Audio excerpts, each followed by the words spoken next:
রাজধানীর মিরপুরের কাফরুল এলাকায় চলন্ত মোটরসাইকেল চালকের মাথায় ইটের আঘাত করে বাইক ছিনতাইয়ের ঘটনার মূল পরিকল্পনাকারী মোহাম্মদ ফয়সাল ওরফে কালুকে গ্রেপ্তার করেছে র্যাব-৪। ১১ জুন বৃহস্পতিবার সন্ধ্যায় কাফরুল থানা এলাকায় অভিযান চালিয়ে তাকে গ্রেপ্তার করা হয়। রাতে র্যাব-৪ থেকে পাঠানো এক সংবাদ বিজ্ঞপ্তিতে এ তথ্য নিশ্চিত করা হয়েছে।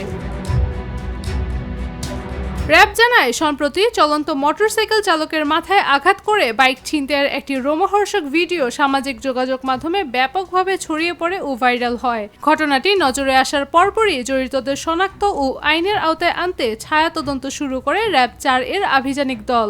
পরবর্তীতে তথ্যপ্রযুক্তি ও গোয়েন্দা তথ্যের ভিত্তিতে অভিযুক্তের অবস্থান শনাক্ত করে কাফরুল এলাকায় অভিযান চালিয়ে কালুকে গ্রেপ্তার করা হয়।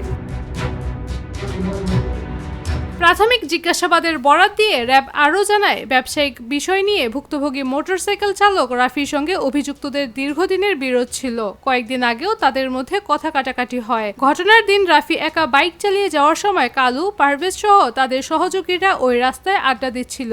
রাফিকে একা পেয়ে তারা থামানোর চেষ্টা করে। কালু তাকে আটকাতে ব্যর্থ হলে সামনে ওঁত পেতে থাকা পারভেজ একটি বড় ইটের টুকরো দিয়ে রাফির মাথায় সজোরে আঘাত করে। এতে রাফি চলন্ত বাইক থেকে ছিটকে পড়ে গুরুতর আহত হন। পরবর্তীতে অভিযুক্তরাই আহত রাফিকে ঢাকা মেডিকেল কলেজ হাসপাতালে নিয়ে যায়, যেখানে তার মাথায়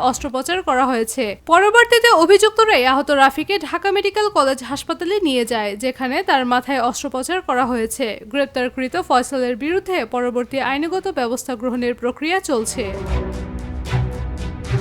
সাদিয়া রহমান, নিরপেক্ষ।